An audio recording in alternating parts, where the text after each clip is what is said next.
Parlons de Jésus. Jésus, la stratégie du royaume. Même Jésus, qui était rempli du Saint-Esprit, qui était la parole faite chair, qui était Dieu sous forme humaine, on est d'accord, il fonctionnait avec une stratégie. Marc 6, verset 39 à 40, il dit alors il leur commanda de les faire tous s'asseoir par groupe sur leur beurre, ils s'assirent par rang de 100 et de 50. Ça, c'est le miracle des pains et des poissons, pour vous rappeler, quand il a multiplié le pain et les poissons. Ah, il dit quoi? Il leur commanda de les faire tous s'asseoir par groupe sur leur beurre et ils s'assirent par rang de 100 et de 50. Donc avant même de multiplier les pains, Jésus a organisé les foules. Il y avait tellement de monde, il a dit je ne vais pas m'en sortir comme ça, qui va manger, qui ne va pas manger. Il faut qu'on organise en fait. Donc avant le miracle, il y a toujours la mise en ordre, même dans tes idées business. Tu ne mets pas de l'ordre, ça ne peut pas, c'est pas possible en fait. Le désordre va repousser la multiplication, mais l'ordre va attirer la grâce de Dieu dans ta vie. Ok, donc Luc 10, verset 1 à 2, la Bible dit qu'après cela, le Seigneur désigna encore 70 autres disciples et il les envoya deux à deux devant lui dans toutes les villes et dans tous les lieux où lui-même devait aller. Donc c'est-à-dire, avant d'aller faire une croisade dans une ville, qu'est-ce qu'il faisait? Il les envoyait deux à deux. Il leur dit, la moisson est grande, mais il y a peu d'ouvriers, priez donc le maître de la moisson d'envoyer des ouvriers dans sa moisson. Donc là, est-ce que vous vous rendez compte? Jésus désigne la sélection ciblée en fait. Il désigna encore 70 autres disciples. C'est-à-dire que c'est lui-même, il a désigné 70. Donc avant d'envoyer, Jésus choisit. Il ne s'adresse pas à la foule, il désigne des personnes qui sont formées, qui sont préparées, qui sont testées dans la fidélité. On n'en voit pas comme ça. Donc le principe, en fait, que je veux vous enseigner là, c'est que le royaume ne s'appuie pas sur la disponibilité des gens, non, mais sur la fiabilité. Vous allez voir que vous pouvez être talentueux, mais si on ne peut pas compter sur vous, à un moment donné, les gens ne vont plus vous solliciter en fait. Donc les gens vont préférer quelqu'un qui est moins qualifié que vous, mais qui est fiable. Vous voyez, c'est pour ça qu'en fait, quand on grandit aussi, même de manière dans les organisations, dans vos business, même pour ceux qui nous suivent, qui sont des leaders dans les entreprises et tout, vous voyez que c'est souvent la fiabilité. Ceux qui ont des promotions, c'est ceux qui sont fiables. Pas ceux qui sont disponibles, c'est ceux qui sont fiables, qui sont compétents et fiables. Je veux dire pourquoi que Jésus n'avait pas envoyé.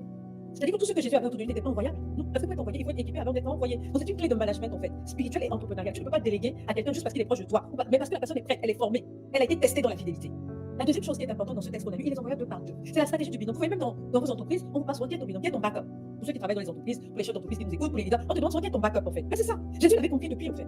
Dans le monde séculier, vous voyez que le monde séculier prend des principes en fait qui s'appuient sur la Bible. Il les envoya deux par deux devant lui. Donc rien n'est laissé au hasard en fait. Donc quand vous êtes un patron, par exemple, ou même si vous êtes juste salarié, ou que vous êtes, dès que vous n'êtes pas là, il faut qu'il y ait quelqu'un qui prenne votre suite ou votre relais. L'autre chose aussi importante que je voulais vous faire remarquer dans ce texte, vous voyez que Jésus, avant d'arriver dans une ville, il les envoie avant lui. C'est-à-dire qu'ils agissent comme des précurseurs. C'est ce que j'appelle la stratégie de précurseur. La Bible dit qu'il les envoya deux par deux dans toutes les villes et dans tous les lieux où lui-même Jésus devait aller. Donc Jésus ne va pas au hasard, il envoie des éclaireurs avant d'intervenir. Dans les 70 en fait, c'est les précurseurs du réveil dans chaque ville. Et donc, qu'est-ce qu'on fait? C'est que la foi va préparer le terrain avant la manifestation. Sûrement que Dieu avait parlé à Jésus, il a dit maintenant, Dieu m'a parlé, je fais comment? Donc, même le Fils de Dieu, qui était Dieu sous forme humaine, il n'a pas semé sans reconnaissance du sol. En business, c'est pareil, c'est la logique du test, du prototype que je vais vous enseigner, du pilote. Ok? Avant de lancer ton offre, test. Fais un prototype, fais un pilote. Dieu t'envoie parfois dans un lieu, pas pour que tu restes, mais pour ouvrir la voie pour sa gloire. Des fois, tu testes, qu'est-ce qui marche? Qu'est-ce que finalement on a tout ça? Mais qu'est-ce que mes clients vont dire? Et la quatrième des choses, c'est que Jésus va donner des instructions claires pour la stratégie opérationnelle. Donc dans Luc 10, verset 39, il dit partez, voici, je vous envoie comme des agneaux au milieu des loups. Donc ça veut dire que c'est des endroits hostiles. Ne portez ni bourse, ni sac, ni souliers, et ne saluez personne en chemin. Dans quelque maison que vous entriez, dites d'abord que la paix soit sur cette maison. Et s'il se trouve là un enfant de père, votre père vous aura suivi, sinon elle reviendra vers vous. Vous voyez ce que je veux dire? Elle reviendra vers vous. Demeurez dans cette maison-là, mangeant et buvant, ce qu'on vous donnera. Car l'ouvrier mérite son salaire. N'allez pas de maison en maison. Dans quelque ville que vous entriez et que l'on vous recevra, mangez ce qui vous sera présenté, guérissez les malades qui vous s'y trouveront et dites-leur le royaume de Dieu s'est approché de vous. Est-ce que vous voyez le niveau de détail opérationnel dans les instructions? Il leur disait ce qu'ils doivent apporter ou non, ce qu'ils doivent dire en arrivant, comment ils doivent manger, comment ils doivent boire, comment ils doivent se comporter dans chaque maison, quel message annoncer, dans quel ordre, qui ils doivent guérir. Est-ce que vous vous rendez compte? Donc Jésus établit en fait ici une charte de mission claire. Je veux dire, en business aussi c'est pareil, il y a une charte de mission claire. Il a établi un langage, un protocole, une posture. Donc la stratégie du royaume, c'est la discipline dans la mission et c'est pareil dans ton business en fait. Quelle est la fiche de mission pour tes collaborateurs? Est-ce que chacun sait ce qu'il doit faire?